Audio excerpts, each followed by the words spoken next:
A'udzu billahi minasyaitonir rajim. Bismillahirrahmanirrahim. Assalamualaikum warahmatullahi wabarakatuh. Kembali lagi bersama Mang Sukir di channel Sampul Hitam. Untuk kali ini masih melanjutkan cerita yang sebelumnya yang berjudul Dendam Arwah Sarah. Cerita ini ditulis oleh Dita Aprilianti. Dan bagi teman-teman yang ingin membacanya secara langsung, bisa langsung kunjungi link yang saya sudah siapkan ada di deskripsi. Dan tak usah berlama-lama, bagaimanakah untuk kisah kali ini? Ini dia kisahnya. Selamat mendengarkan. Malam pun tiba. Suasana kampung yang sepi dan gelap seperti biasa. Selepas maghrib, jarang ada orang lewat di luar, kecuali di warung kopi dekat pos ronda. Hanya di sana para bapak-bapak berjaga dan sesekali keliling untuk mengecek keadaan kampung. Roni, saya salut sama kamu. Mungkin kamu sudah tahu siapa pelaku pelecehan istrimu. Tapi kenapa kamu tidak membawa ini ke jalur hukum? Tanya Pak RT saat mereka sedang ronda malam. Roni tersenyum, lalu menghembuskan nafas pelan, mencoba tabah dengan keadaannya saat itu. Biar kehendak Tuhan yang berjalan. Semua perbuatan akan dipertanggungjawabkan. Saya tidak punya bukti kuat untuk menuntut siapapun yang menjadi dugaan semua orang. Saya tidak punya hak untuk menghakimi secara sepihak. Jelas Roni. Pak RT tersenyum. Salut atas ketabahan hati Roni dalam menerima cobaannya. Saat sedang asik berbincang, tiba-tiba beberapa warga berlarian dengan nafas tersengal. Ada apa ini? Kenapa kalian lari-lari seperti itu? Tanya Pak RT. Anu Pak RT, kita tadi lihat hantu. Timpal seorang warga. Pak RT mengernyitkan dahi, sedangkan para warga yang lain menatap sungkan ke arah Roni. Roni tersenyum. Tidak apa, katakanlah, ujar Roni memberi persetujuan. Kami tadi lihat arwahnya Sarah di dekat rumah Bu Rosmah. Dia duduk di kursi depan rumahnya sambil gendong bayi. Tapi bayinya kecil sekali. Wajahnya pucat. Menyeramkan sekali, Pak. Papar seorang warga yang menyaksikan kejadiannya langsung. Roni menunduk. Mungkin saat ini ia berharap, mengapa tidak ia saja yang melihat arwah istrinya itu. Tanpa bicara, Roni melenggang ke arah rumah Rosma, lalu diikuti oleh Pak RT dan warga yang lainnya. Sesampainya di sana, mereka tak menemukan apapun. Tadi beneran Pak RT, kita nggak bohong. Sudah, kasihan Roni. Jangan terus mengungkit hal ini. Mungkin ia masih memiliki tujuan yang belum terpenuhi. Timpal Pak RT. Ia merasa tak enak hati pada Roni. Namun Roni masih tetap celingukan. Berharap ia bertemu dengan sosok istrinya, bagaimanapun keadaannya. Sudah nak Roni, kita kembali. Mungkin mereka hanya salah lihat saja. Pak RT merangkul pundak Roni, lalu menggiringnya pulang agar tak terlalu larut dalam harapannya. Bukannya tak percaya, hanya saja posisinya ada Roni di sana. Rasanya kurang pantas jika harus membahas di hadapan keluarga yang bersangkutan. Akhirnya mereka pun melanjutkan ronda malam seperti biasa. Namun pikiran Roni menjadi tidak fokus, dan warga yang lainnya menjadi lebih waspada. Maafkan istri saya jika telah mengganggu kenyamanan desa ini. Andai saya tahu cara menghentikan teror yang dibuat istri saya. Jujur, Saya juga khawatir melihat arwah istri saya yang tidak tenang, tutur Roni di sela percakapan. Semua warga merasa bersalah. Namun tak dapat dipungkiri, meski arwah Sarah hanya menampakkan diri, tapi mereka risih karena kehadirannya. Sarah, gumam Roni lirih. Pandangannya terkunci pada sebuah pohon besar di kegelapan. Bukan pohonnya yang membuat ia tertarik, tapi sosok perempuan yang menyerupai Sarah tengah berdiri menatap dirinya sedari tadi. Sedangkan para warga yang lainnya beringsut mundur. Roni berjalan menghampiri sosok itu. "Ron, jangan. Kamu di sini saja," usul seorang warga seraya bergidik ngeri. "Tak apa. Saya hanya akan memastikan." Roni dengan tenangnya, ia berjalan semakin mendekati sosok itu. Namun, saat mereka hanya berjarak 1 meter, sosok itu melayang cepat di atas gelapnya malam. Belum sempat Roni menyapa ataupun memastikan jika itu benar arwah istrinya atau bukan, Roni menunduk kecewa. Tak ada lagi rasa takut pada dirinya. Yang ia inginkan hanya bertemu dengan istrinya, istri yang sangat dicintainya.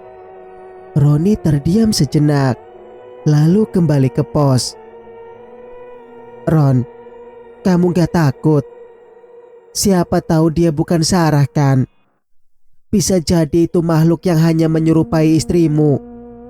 Jangan terlalu percaya," ingat seorang bapak. "Iya pak, saya cuma..."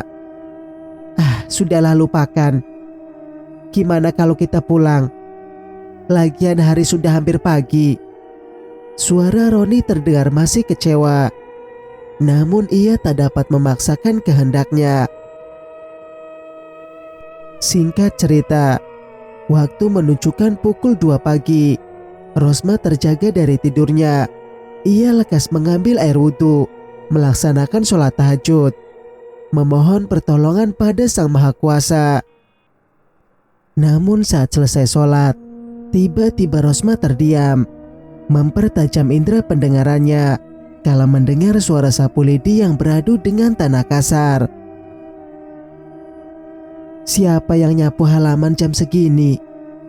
gumam Rosma bingung.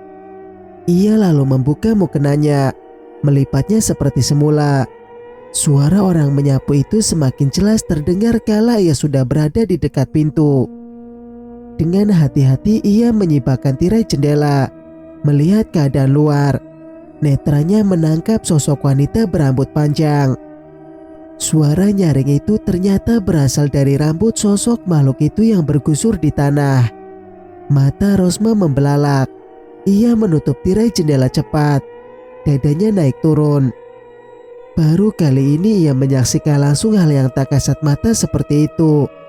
Ia panik bukan main. Segera ia berlari ke kamar anaknya. Tampak Rocky masih terlelap dalam tidurnya. Rosma duduk di samping anaknya, menjaga buah hatinya dari gangguan apapun itu. Bunyi rekitan kursi bambu terdengar nyaring di keheningan malam. Lagi-lagi Rosma dibuat tegang.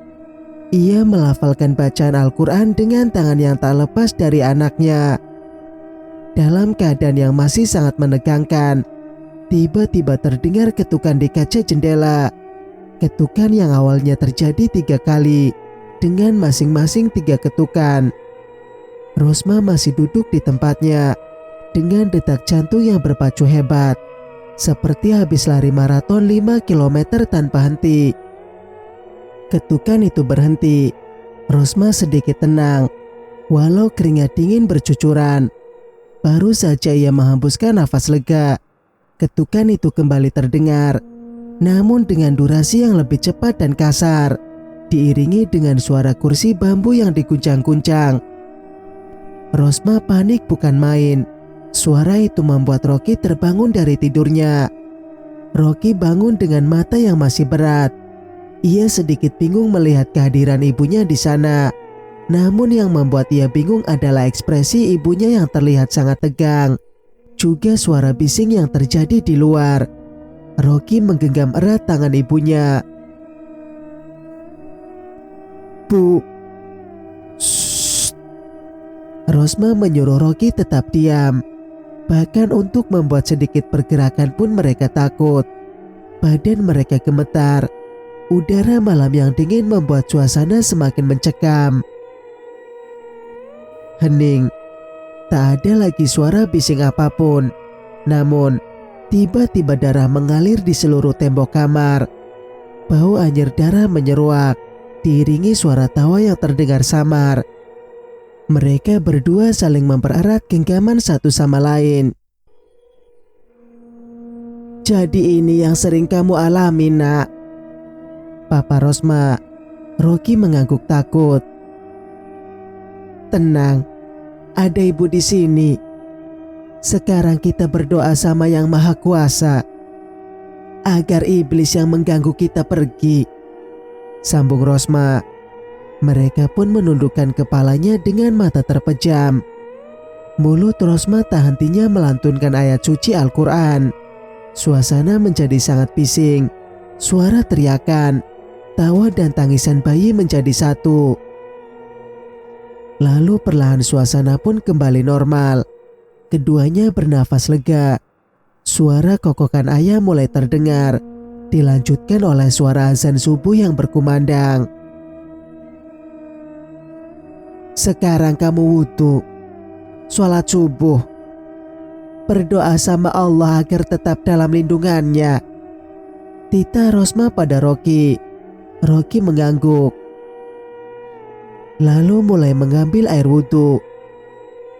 Basuhan demi basuhan air dingin membasahi kulitnya. Entah kapan terakhir kali ia berwudhu. Ia sadar jika ia telah jauh darinya. Rocky lalu menggelar sajadah. Hatinya berkecamuk antara malu dan takut.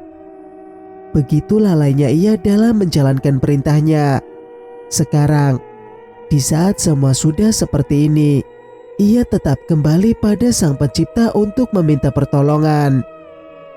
Godaan demi godaan ia hadapi selama ia menjalankan 2 rakaatnya. Selama ia menjalankan 2 rakaatnya, mulai dari pintu lemari yang terbuka tutup sendiri, atau suara anak kecil yang berlari-larian ke sana kemari. Bahkan saat ia bangkit dari sujud, tampak sosok hantu Sarah berada tepat di sampingnya. Namun Rocky masih berusaha untuk tetap khusyuk. Meski keringat bercucuran dan badan yang gemetaran saking takutnya, ia pasrahkan semuanya pada Allah. Ia mulai menanamkan niatnya untuk menjadi lebih baik.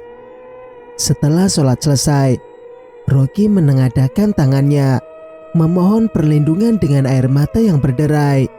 Ia menangis sesungguhkan, mengakui semua dosa dan kesalahannya. Di tempat lain, Mama, pekik Dimas saat bangun dari tidurnya. Rupanya anak kecil itu mengigau.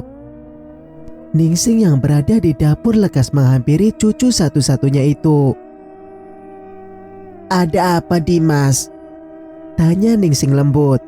Namun Dimas masih belum sepenuhnya sadar. Ia melihat ke arah Ningsing, lalu melanjutkan tidurnya. Ningsing tersenyum seraya menggelengkan kepala melihat tingkah polos cucunya. Saat setelah memastikan Dimas kembali tidur, Ningsing kembali ke dapur melanjutkan rutinitasnya berkutat dengan alat dapur. Memasak sarapan untuk semua orang yang berada di rumah itu. Namun dengan pikiran yang sedikit kalut, akibat mendapat kabar dari obrolan para warga jika Sarah kembali meneror warga kampung. Rencananya siang ini ia akan mengajak Dimas untuk ziarah ke makam Sarah. Roni dan suaminya bekerja, sehingga mungkin mereka akan melakukannya lain waktu. Setelah selesai masak, Ningsing menyajikan semua hidangan di atas meja, memanggil Roni dan suaminya untuk sarapan sebelum berangkat kerja. Ron, apa benar semalam Sarah neror warga kampung lagi? Tanya Ningsing di sela makan mereka. Roni sedikit terkejut dengan pertanyaan ibu mertuanya yang tiba-tiba menanyakan hal itu. Mungkin mereka salah lihat, Bu. Timpal Roni diiringi senyum. Ia tak mau ibu mertuanya kepikiran soal hal itu. Nanti siang ibu sama Dimas mau ziarah ke makamnya Sarah. Sekalian bersih-bersih di sana, sambung Ningsing. Roni sore mungkin juga akan pergi ke sana sepulang kerja. Nenek, Dimas lapar. Cici Dimas yang baru saja datang sembari mengucak-ngucak matanya yang khas bangun tidur. Dimas sudah bangun sayang. Sini makan sama-sama. Kamu mau sama apa makannya? Ningsing mengambil piring, menyendok nasi dan telur dadar kesukaan Dimas. Tidak lupa ayam goreng seperti di film kartun kesukaannya. Sebelum makan, Dimas cuci muka dulu dong. Ingat ayahnya. Iya, lupa. Dimas dibantu Ningsing untuk ke kamar mandi. Setelah itu kembali ke meja makan. Dengan lahapnya Dimas makan dengan sendirinya, menghabiskan setiap makanan yang berada di dalam piring miliknya. Dimas, ayah kerja dulu ya. Dimas jangan nakal. Roni mengecup kening Dimas penuh cinta. Iya ayah. Bu, Pak, Roni berangkat dulu ya. Pamit Roni seraya mencium tangan mereka satu persatu. Iya nak, hati-hati. Saat Roni melewati kamarnya, seketika tercium aroma parfum istrinya. Wanginya semerbak menenangkan jiwa, sedikit mengobati rasa rindunya. Roni terdiam. Cukup hatinya yang berharap jika Sarah berada di sini, dan cukup untuk selalu berharap hal yang tidak mungkin. Roni tersenyum. Mas berangkat kerja dulu ya sayang. Gumam Roni seakan Sarah berada di sana. Lalu dengan langkah yang sedikit berat, Roni pergi. Semilir angin berhembus pelan, seakan seseorang mengiyakan ucapan yang keluar dari mulut Roni. Sementara di tempat lain, Rosma berjalan melewati kamar Rocky yang sedikit terbuka. Tampak anak itu sedang sibuk membolak-balikan Al-Quran yang telah lama disimpannya. Rosma tersenyum melihat perubahan baik pada putranya. Kamu kalau mau belajar ngaji, nanti ibu antar ke pondok. Sekalian memperdalam ilmu agamamu, ujar Rosma seraya masuk ke kamar. Rocky sedikit terkejut mendengar suara ibunya, dan dengan canggung menyembunyikan Al-Quran di tangannya. Kenapa harus malu? Rosma mengelus pundak Rocky. Perbaiki dirimu, perdekat jiwamu pada Sang Pencipta, maka ia akan selalu ada untukmu. Rosma berujar seraya tersenyum, lalu melenggang pergi meninggalkan Rocky yang masih termenung. Setidaknya, jika aku tetap mati karena dendam Sarah, aku sudah dalam keadaan bertaubat, gumam Rocky. Ia memantapkan hatinya untuk bertaubat. Di tempat lain, dasar setan sialan, gak bisa apa? Gak usah gangguin sehari aja. Udah mati aja nyusahin banget, umpat Bima kesal.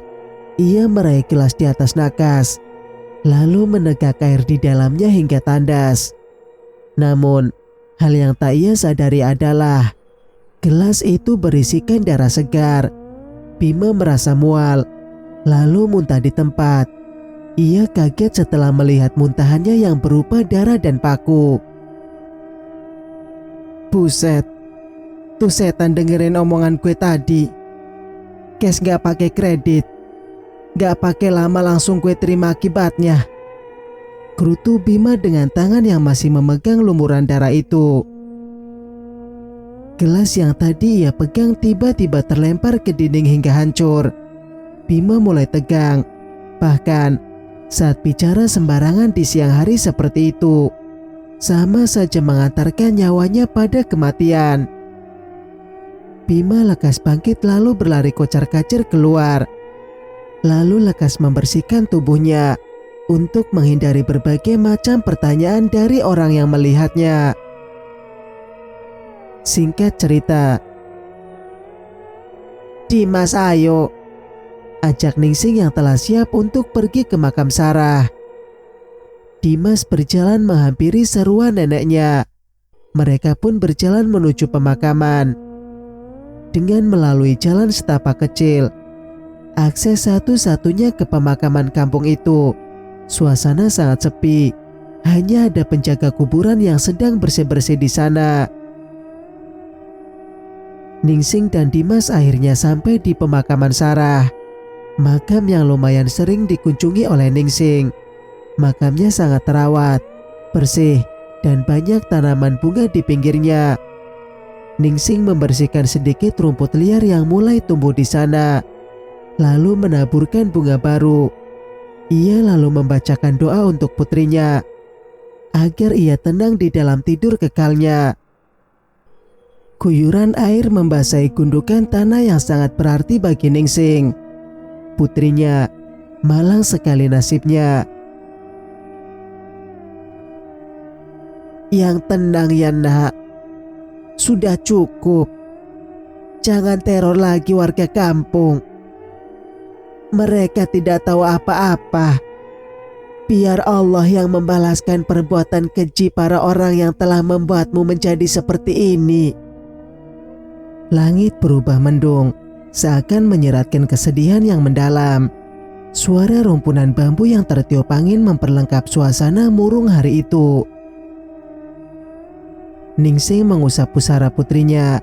Wanita itu seakan menenangkan jiwa putrinya yang kelabu. Namun di sisi lain, pandangan anak kecil itu tak lepas dari pohon beringin besar yang berada tepat di depan mereka. Dimas tersenyum manis. Ningsing mengerti apa yang dimaksud Dimas. Bukan tidak mungkin jika Dimas melihat keberadaan ibunya di sana. "Ibu pulang dulu ya nak. Kamu yang tenang. Nanti ibu kesini lagi. Ayo Dimas, kita pulang," ujar Ningsing. Lalu dengan sedikit berat, melangkahkan kakinya menjauh dari tempat peristirahatan terakhir putrinya. Di tempat lain, Rocky berdandan rapi. Koko putih dan celana panjang membuat penampilannya yang terlihat rapi. Ia berjalan menuju ke masjid. Untuk pertama kalinya ia menginjakkan kaki ke rumah Allah untuk melaksanakan sholat berjamaah. Semua orang memandang aneh ke arah Rocky. Mungkin karena ia yang terkenal dengan sikap premannya.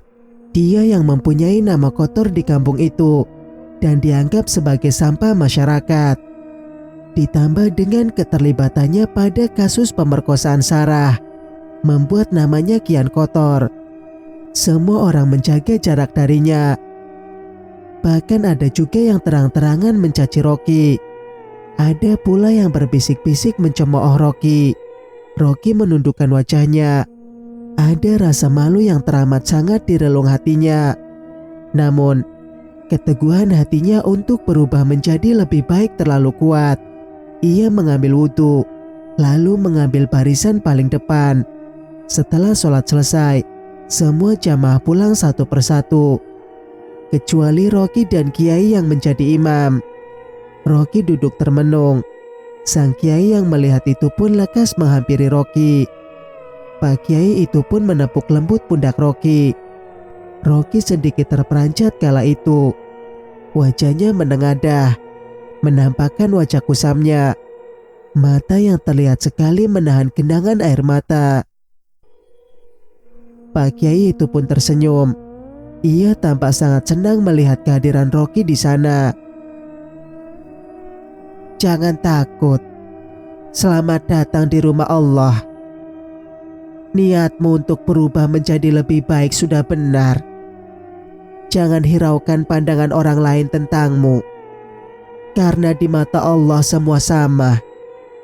Dan satu hal yang harus kamu ingat, Allah lebih menyukai tangis para pendosa daripada orang alim yang sombong. Papar Pak Kiai itu dengan suara lembut. Rocky seperti mendapat angin segar. Niatnya untuk bertobat menjadi sangat kuat. Tolong bimbing saya untuk menjadi manusia yang lebih baik, Pak Kiai. Saya malu dengan semua dosa yang telah saya perbuat. Saya ingin kembali ke jalan Allah. Saya telah lama melupakannya.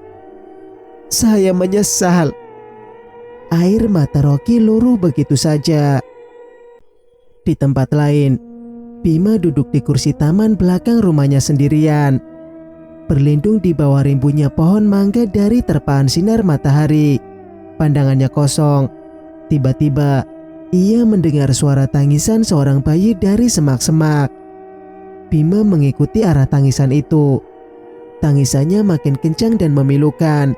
Ada rasa iba di hatinya. Hingga ia memilih mencari keberadaan bayi itu. Bima pun berjalan lumayan jauh.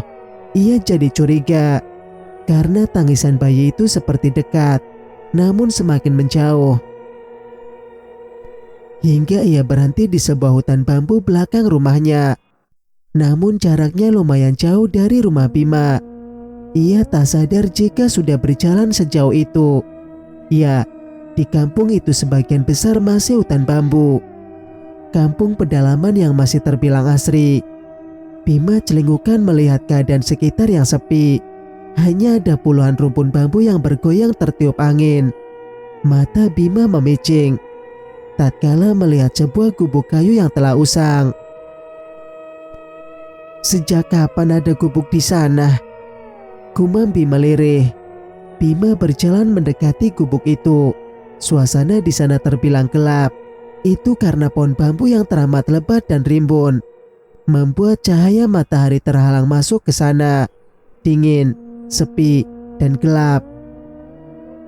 Suara burung gereja seperti meneriaki Bima yang berjalan dengan langkah gugup.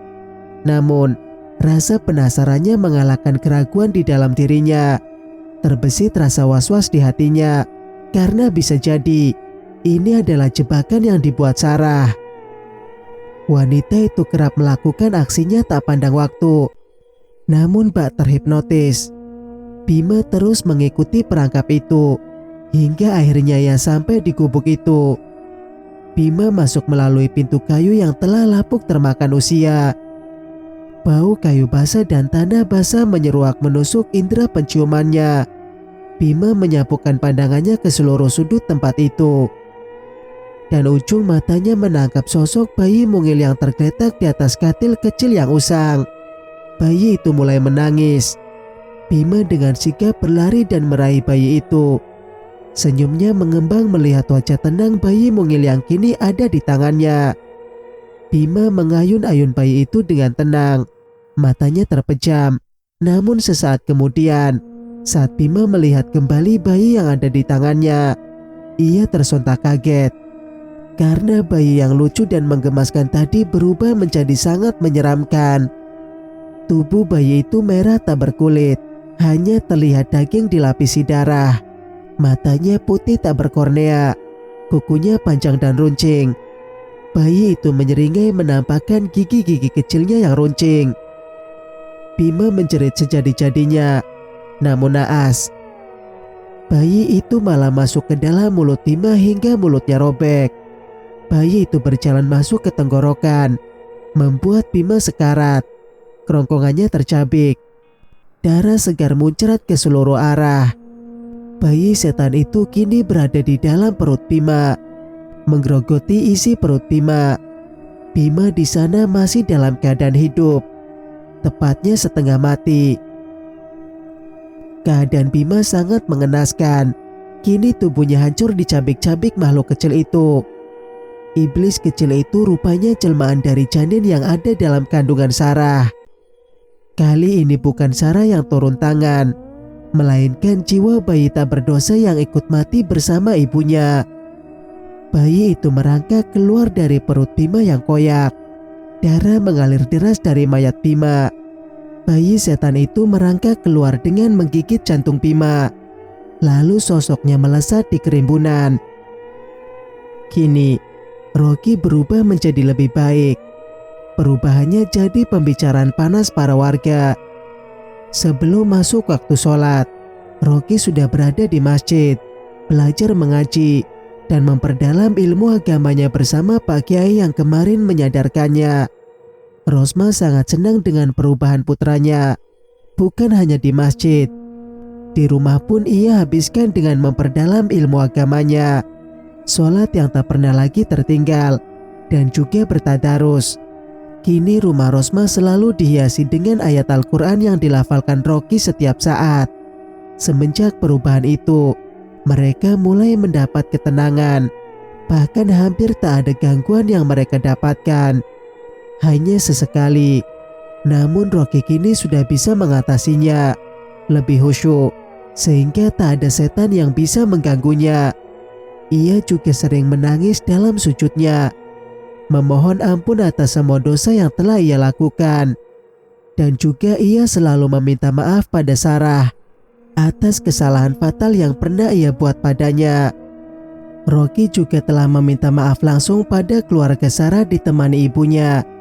Dan Ningsing dengan bijaksana memaafkan Rocky walau batinnya menolak.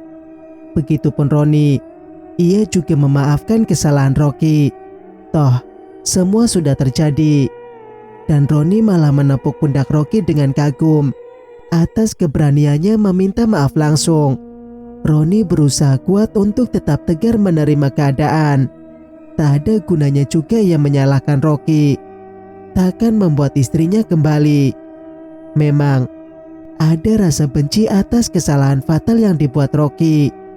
Karena istrinya pergi. Namun sudahlah. Rocky juga bersiarah langsung ke makam Sarah, mendoakan almarhumah Sarah agar arwahnya tenang di alam sana, dan meminta maaf atas kesalahannya. Hanya dengan begitu ia mendapatkan ketenangan.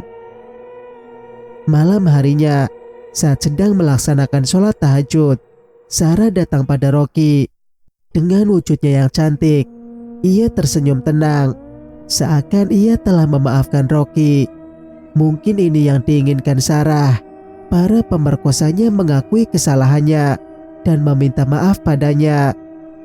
Namun sayang, hanya Rocky yang mampu melakukan itu. Itu pun setelah gangguan yang sangat-sangat mengerikan. Rocky tersenyum melihat arwah Sarah yang tenang. Sosoknya mengenakan gaun putih bersih. Ia tersenyum, lalu sosoknya perlahan menghilang. Sarah juga mendatangi keluarganya sebelum ia pergi ke alam kekalnya. Dendamnya telah terbalaskan. Singkat cerita, seorang warga yang kebetulan lewat ke hutan bambu di mana Bima dibunuh, tak sengaja menemukan mayat Bima. Itu karena bau busuk yang menyengat memancing pria tua itu melihat ke dalam gubuk. Pak tua itu gegas memanggil warga kampung untuk mengevakuasi jasad Bima yang telah membusuk. Keluarga Bima pastinya sangat terpukul atas kepergian sosok Bima. Tak sedikit warga yang angkat tangan dalam mengevakuasi jasad Bima karena tak tahan dengan bau busuk yang sangat menyengat. Butuh waktu lama mengambil jasad Bima dan membawanya ke rumah duka. Setelah sampai, Bima langsung dimandikan. Semua orang sudah tak terkejut lagi dengan kondisi kematian Bima yang mengenaskan. Secara Bagas, Jaka, dan Bobi juga mengalami hal yang serupa. Tak sedikit warga yang merasa tenang setelah kepergian Bima. Bukannya tak sopan, tapi setidaknya mereka tak akan lagi mendapat teror dari arwah Sarah yang gentayangan karena dendamnya telah terbalaskan. Hana selaku ibunya Bima menjadi orang yang paling terpukul atas meninggalnya Bima.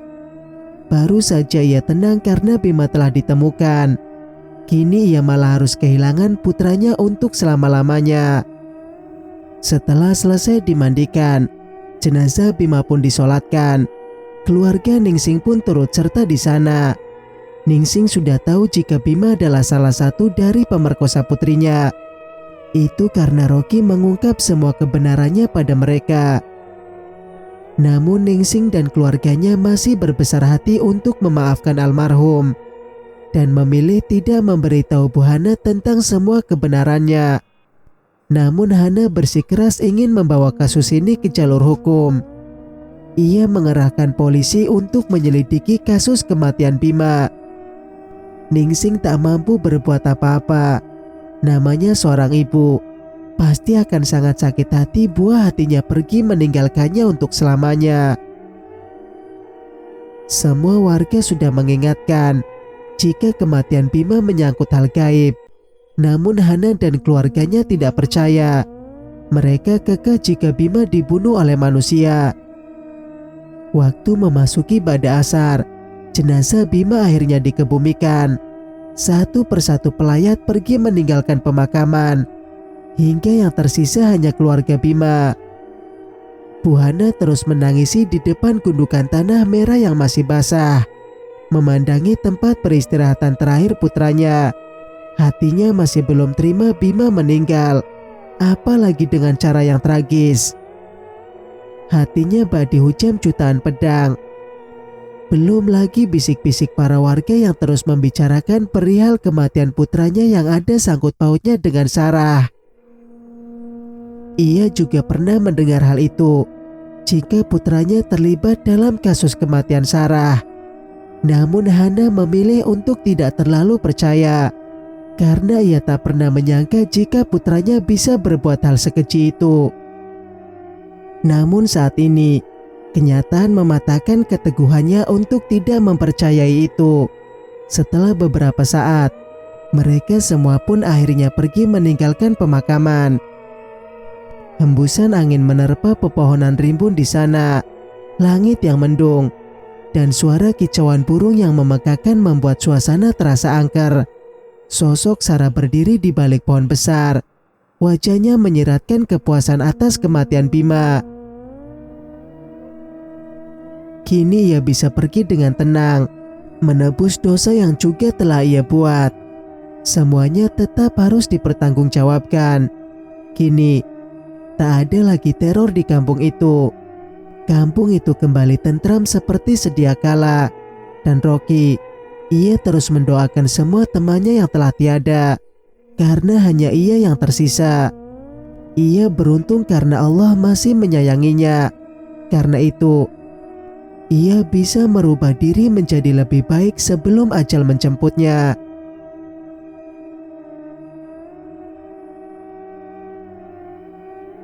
Cerita pun selesai. Semoga cerita ini dapat memberikan pembelajaran kepada kita semua. Ambil sisi positif dan buang sisi negatif. Jika teman-teman suka dengan ceritanya, jangan lupa untuk like, subscribe, dan nyalakan notifikasinya agar tidak ketinggalan cerita-cerita berikutnya. Wassalamualaikum warahmatullahi wabarakatuh.